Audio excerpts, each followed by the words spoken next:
Oh, howdy all, grab yourself a beer, it's time for some Path of Exile discussion. So today is day 11 of Scourge League spoiler season, and there's been two main pieces of information so far.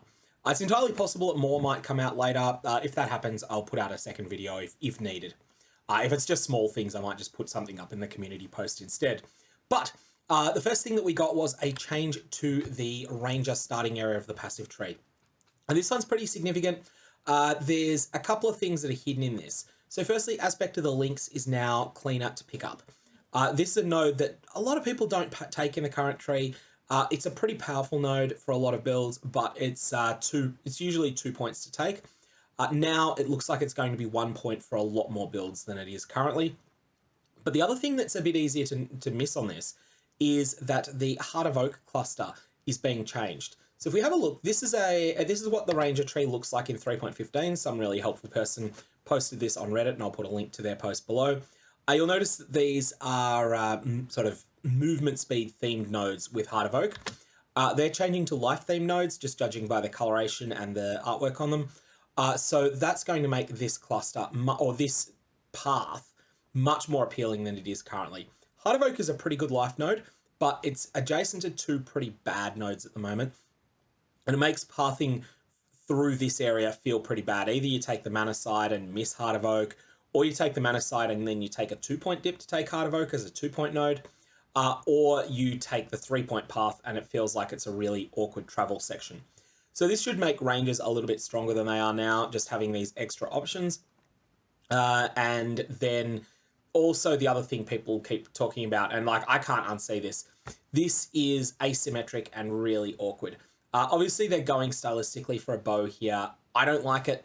I'd prefer symmetry myself, but hey, that's just the artistic design that they've decided to go with. There's a lot of artistic things in this game that are not symmetric that sort of really annoy me at times. The map device that is not the actual map device that you use as a player, but the one that's stylistically at the center of the atlas. If you have a look at that really close, you'll see that there's 6 characters surrounding it. 5 of them are right-handed, 1 of them is left-handed, and it really is jarring once you see it. So yeah, there's a bunch of that in Path of Exile, and I think it's probably deliberate, but that's enough on the Ranger starter tree. Just generally, as a summary, it's going to be slightly better than it was before. Now, this was the other image that was posted, and this is a potential inventory for a character in the Scourge League. So, of course, we've got the usual memes. A 4 and 20, 6 and 9. You expect that from Path of Exile, from Bex in particular. But then we have a few other things that are worth noting.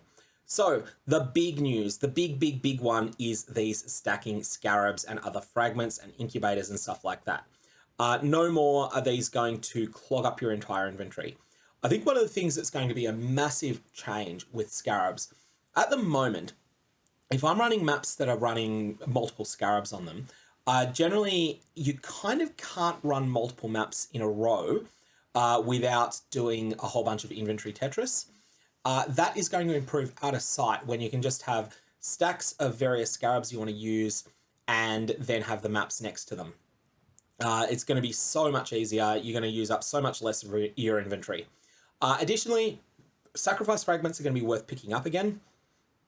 I know I've taken them off my loot filter pretty early in leagues recently.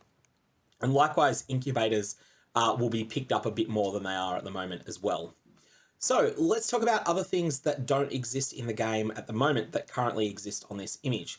I'm sure I'm going to miss 1 or 2 of them, but we've got this, this sword has this sort of reddish, rusty / mold / whatever it is.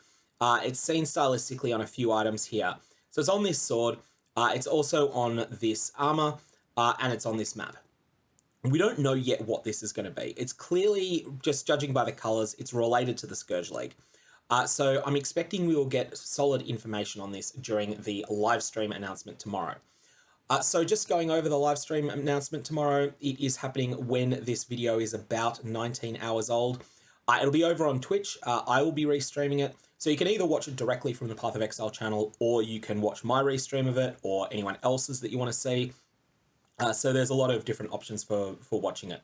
Lastly, I have mentioned to a few players that have had a number of questions related to the elemental damage over time modifiers and what they look like as an entire package.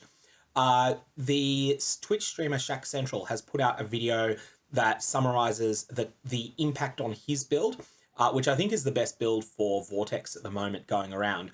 I'll put a link to that video in the description of this below, and I highly recommend checking it out if you're keen to play cold damage over time build in the next league, because Shaq's opinion is that at a low degree of investment, you'll have slightly less damage but be more durable. At a medium degree of investment, similar damage to current and be more durable. And at a high degree of investment, you may even come out ahead in damage as well.